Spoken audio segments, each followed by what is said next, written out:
BSc food and nutrition లో university first rank, second rank, third rank. Sun International, Visakhapatnam, Hyderabad. అందరికీ నమస్కారం అండి.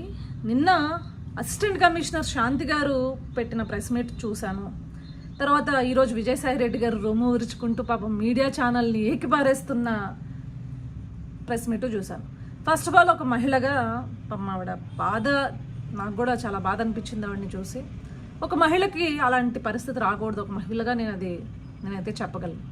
కానీ వీళ్ళిద్దరూ మర్చిపోతున్న విషయాలు ఏంటి అంటే, వీళ్ళిద్దరు ప్రెస్ మీట్లలోనూ తెలుగుదేశం పార్టీని, కూటమి పార్టీలని, అదేవిధంగా మీడియాని పాపం వాళ్ళేదో ఈ కథంతా వడ్డించి వార్చినట్లు, వాళ్ళేదో చేసినట్లు మాట్లాడారు. కానీ అసలు ఇదంతా ఎక్కడ మొదలైంది? ఇది మొదలైంది శాంతి గారి భర్త దగ్గర నుంచి.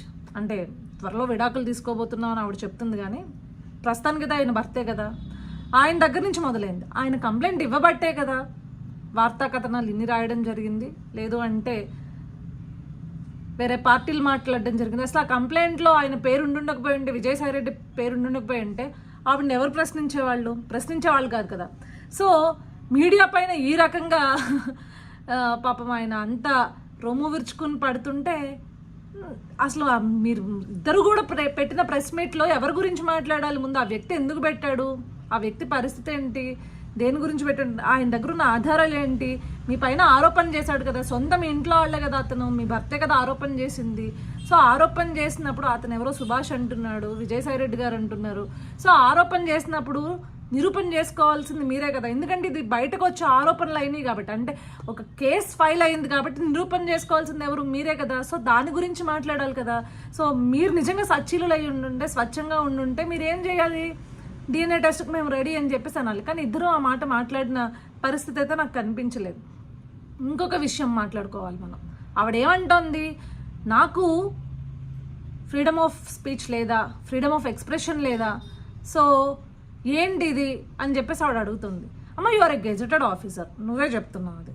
సో నువ్వు అట్లాంటి ఆఫీసర్ అయినప్పుడు నువ్వు ఏ రకంగా వ్యక్తి పూజ లేకపోతే వేరే పార్టీలకు పూజ చేస్తావు? నువ్వు ప్రతి కమెంట్స్లో నువ్వు ఒక ఉద్యమమే చేసావమ్మా, నాకు అర్థం కాలేదు. నాకు తెలిసి ఏ గవర్నమెంట్ ఎంప్లాయీస్ పార్టీ సైడ్స్ అంత ఓపెన్గా తీసుకోరు, కానీ నువ్వేం రాసావు? విజయసాయి రెడ్డి గారు ఇంకా మరి ఆ వైఎస్ఆర్సీపీ పార్టీలో ఏ నాయకుల కింద రాయలేదు, లేకపోతే వైఎస్ఆర్సీపీ పార్టీకి ఒఫిషియల్ పేజెస్ ఉంటే వాటి కింద కూడా ఏమీ రాయలేదు. నువ్వు దేని కింద రాసావు? కేవలం విజయసాయి రెడ్డి గారి అకౌంట్ కింద మాత్రమే ఏమని రాసావు? You are the spinal cord to our party అని రాసావు. అంటే నువ్వు మా పార్టీకి వెన్నుముక అంటే ఓపెన్గా యు ఆర్ అడ్రెసింగ్ దట్ నేను వైఎస్ఆర్సీపీ పార్టీకి సంబంధించిన దాన్ని అని చెప్పేసి చెప్తున్నా. అది ఎంతవరకు లీగల్? అది చెప్పండి. ఈ ముక్క పట్టుకుని మీరు రాసిన మీ అకౌంట్ నుంచి స్వయంగా మీరు రాసిన దాన్ని పట్టుకుని ఈరోజు మిమ్మల్ని సస్పెండ్ చేసే పరిస్థితి కూడా ఉండింది కదా. అంత ఓపెన్గా ఎట్లా అడ్రస్ చేస్తారు పార్టీస్ విషయము? సో తోకను వదిలేసి, అంటే తలను వదిలేసి తోకను పట్టుకుని వేలాడుతున్నట్లుంది విజయసాయి రెడ్డి గారు కావచ్చు, శాంతి గారు కావచ్చు. ముందు వాటిని దయచేసి కరెక్ట్ చేసుకోండి. Thank you.